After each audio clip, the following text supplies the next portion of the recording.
Welcome back. We're back, and we're going to be covering the second lesson under the communicating cross-culturally.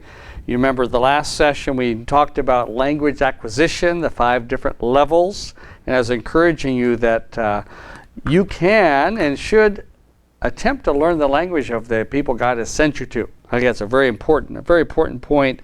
It's a great expression of love to that people themselves, and they will appreciate your effort greatly. Well, in this second lesson, we're going to talk about the classic model of communication. And so you'll see on your paper, I put 2 creative little stick figures in there. All right? And the one on the left we're going to call the source, and the other is the receptor. And this is, like I said, real basic communication, 101. This is the model for it. On your left, you have the little guy saying, I have an idea. Right? So it's that moment at any time when you think, well, I want to communicate something, first you have to have an idea on your mind, right? So it comes to your mind, this would be good to share this with this person. Well, the second step in that, then, the idea is then encoded. So you have to take that thought and put it into words. So the idea has got to become words into your mind.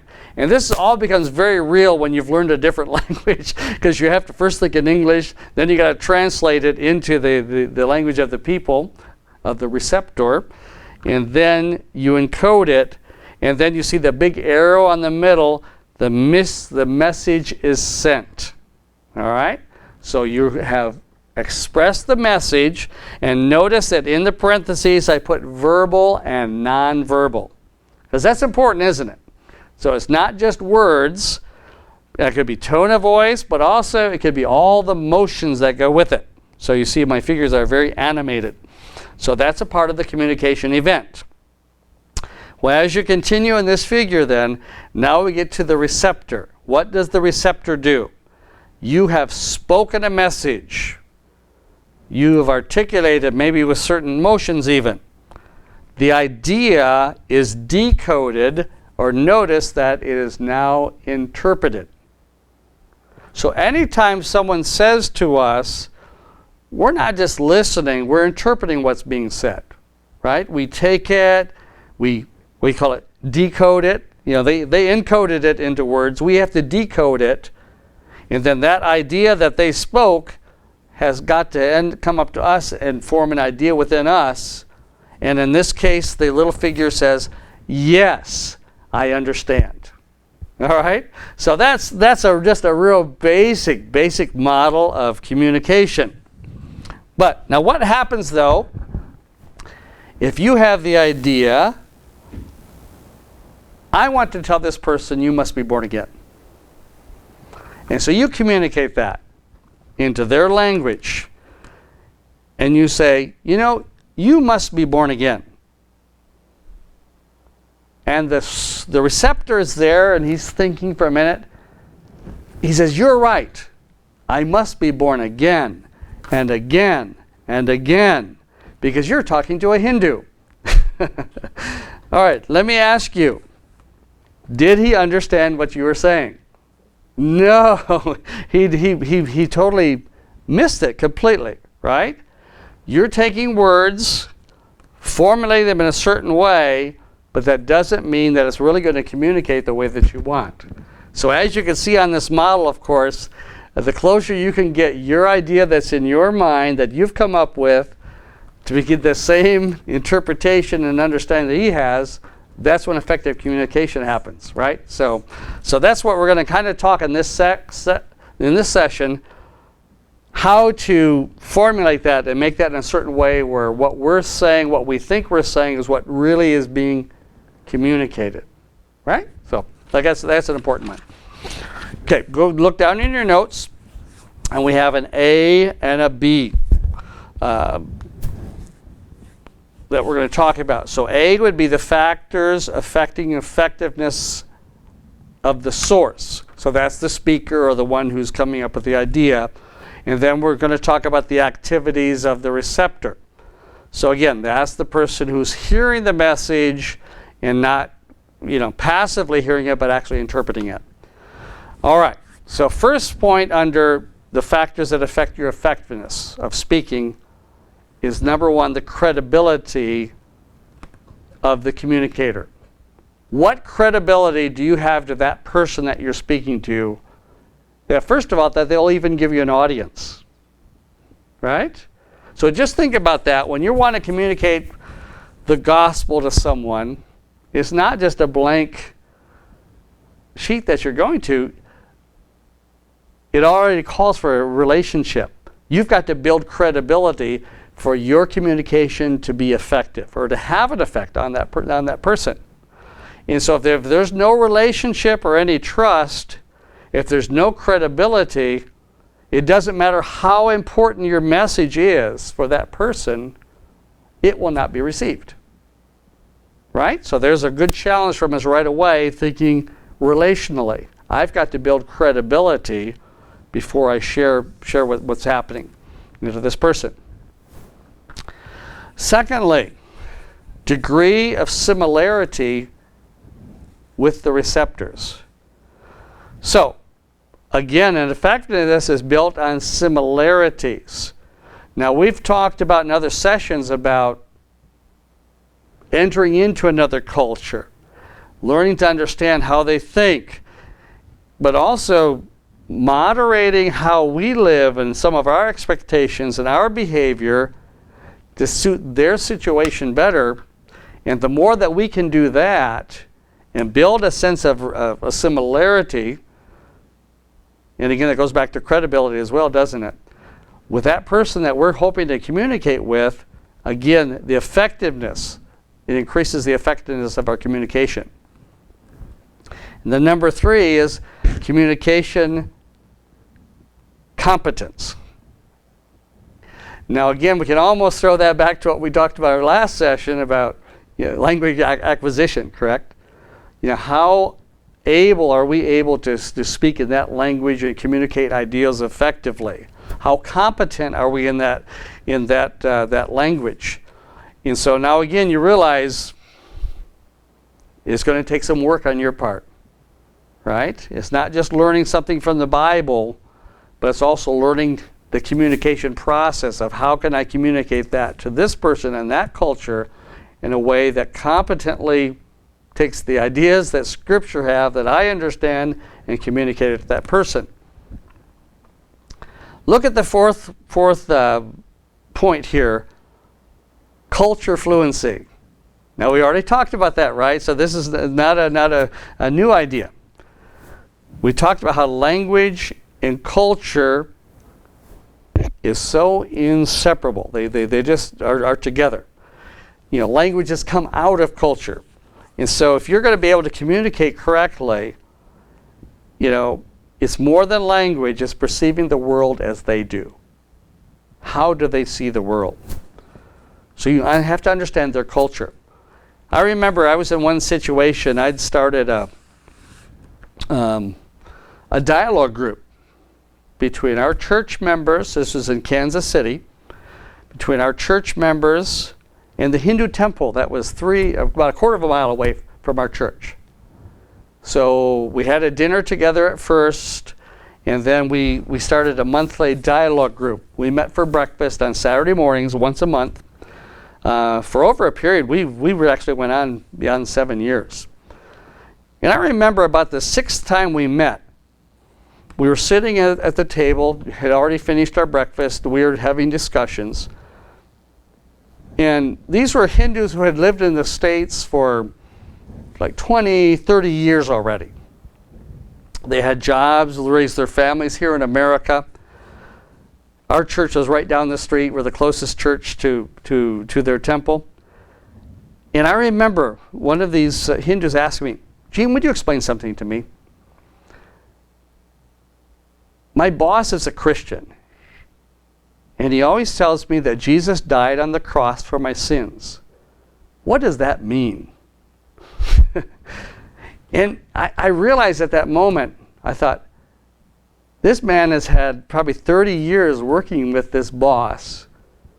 And the boss has been telling him something. The boss certainly has credibility with him. It's his boss. He's had a relationship with him for over 30 years. So there wasn't a credibility problem. But the boss had no way whatsoever explaining that concept of Jesus dying on the cross for you in the language that this Hindu would understand. Now, I've taught comparative religions before, so I studied Hinduism. And so here's how I started out. I said, well, Krishna, let's think of it this way. Let's take the word sin, because there's no concept of sin in Hinduism. There's no word for sin in the Hindu language. In Hindi or Sanskrit, it doesn't even exist. So I took a stab at taking a word that was very familiar to them and replacing it for sin. So here's what I said. It's kind of like Jesus took all of your bad karma and put it on the cross. You should have seen the eyes on there was about 4 Hindus in that table that morning. You should have saw their eyes. I mean, it was just like the awe. Like, really? That's what Jesus did on the cross? He broke the law of karma? I says, yeah, it's kind of like Jesus did that for you. He broke that law. And they were just sitting amazed for like, wow. And I made the mistake then of asking them, I says, well, has any of your gods ever done that? And they said, no, our gods don't have that kind of power. And then they started getting defensive, because then they realized that, oh, if I agree with what you're saying, then that means that Jesus is higher than all my other gods. And so it didn't turn out as well as I'd hoped. But it was just a real pregnant moment where all of a sudden, for the very first time, they were hearing the power of what Jesus did for them on the cross, all through the change of one word. I substituted sin with karma. And then I realized it's not completely, you can't totally equivalently say that. And so I have to be careful in case someone who's really studied Hinduism is listening to this. It's not a complete, karma and sin are different, all right? But it was the closest thing in their culture that I could possibly think of that would have the same impact when, as a Christian, you say, Jesus died for your sins. Jesus broke the law of karma over your life. It had the same effect in that way.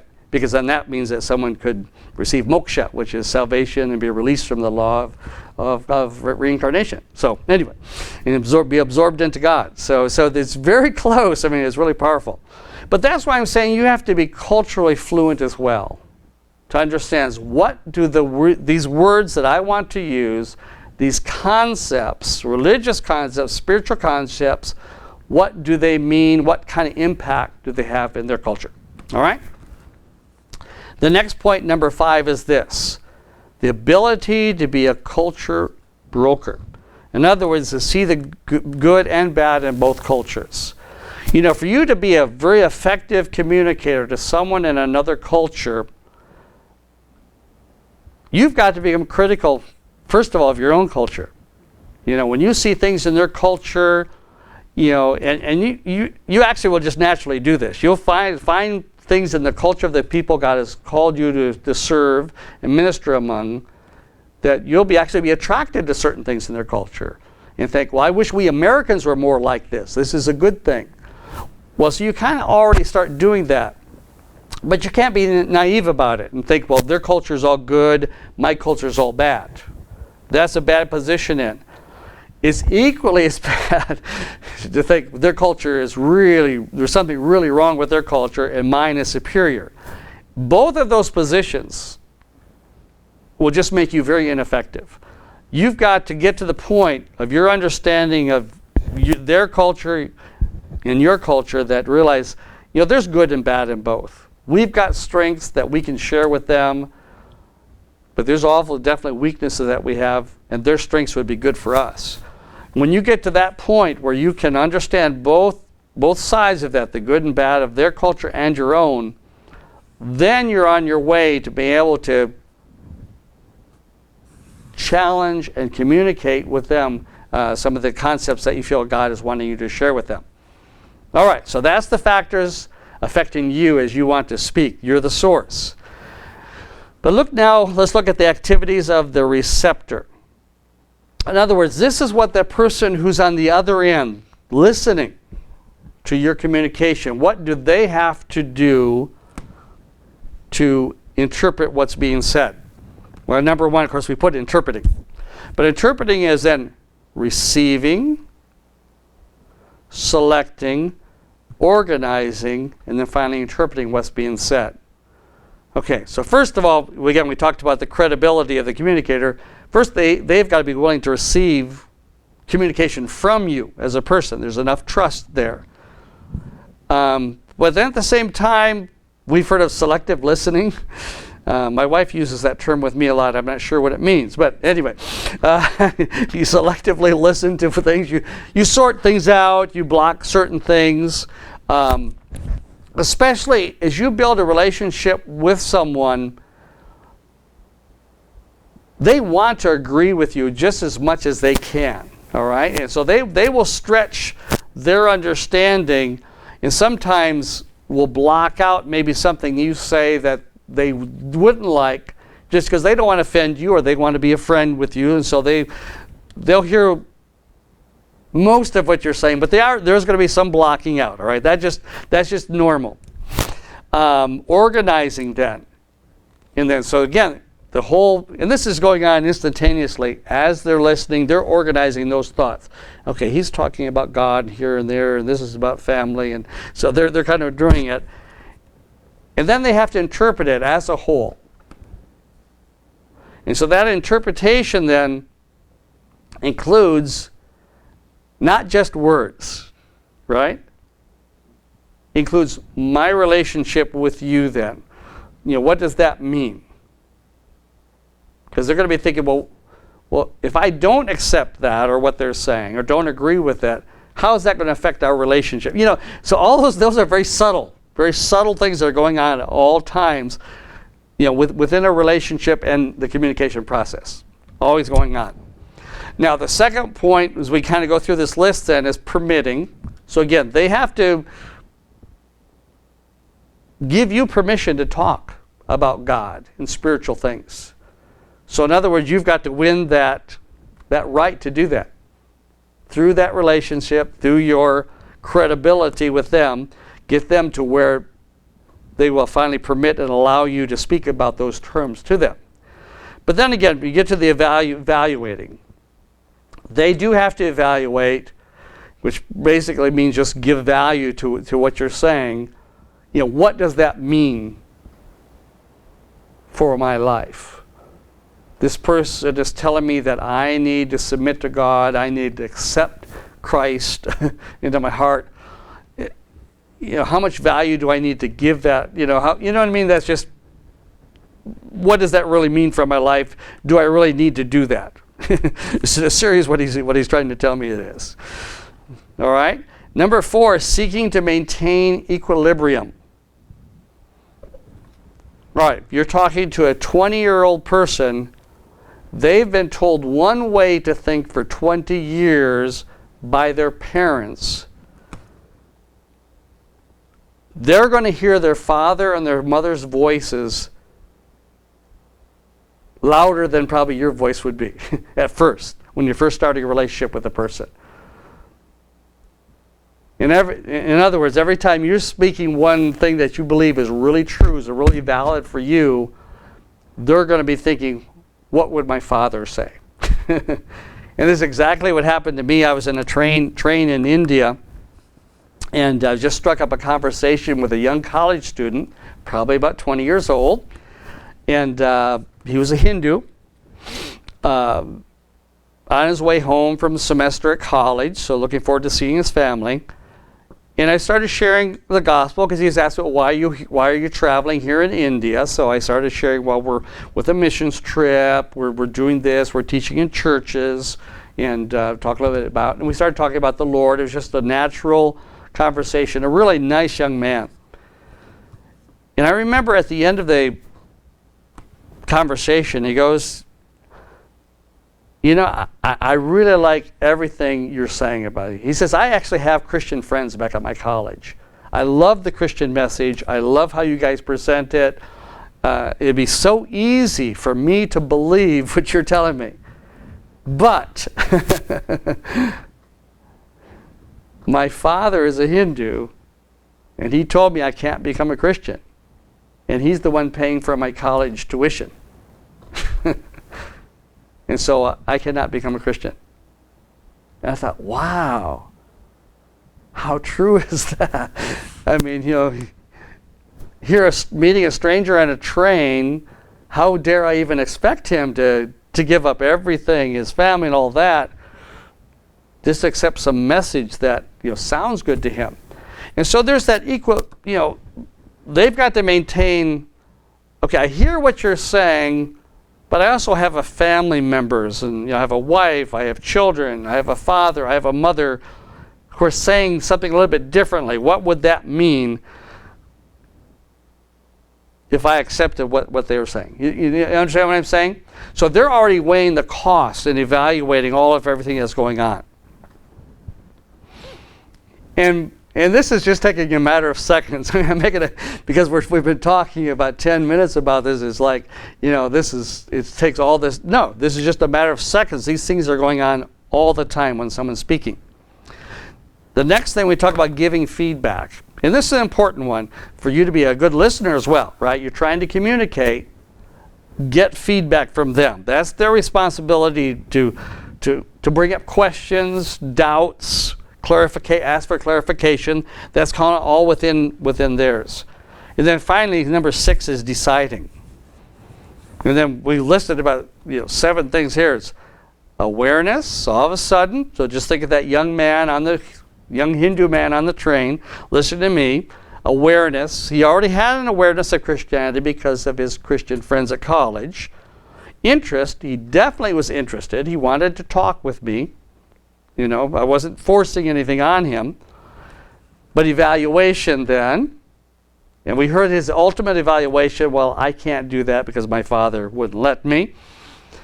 But then a choice. So he made a choice that his father's voice was more important to him, what his father believed, than me, a stranger, would have. Implementation then was that he implemented that choice that, well, no, I'm not going to become a Christian now.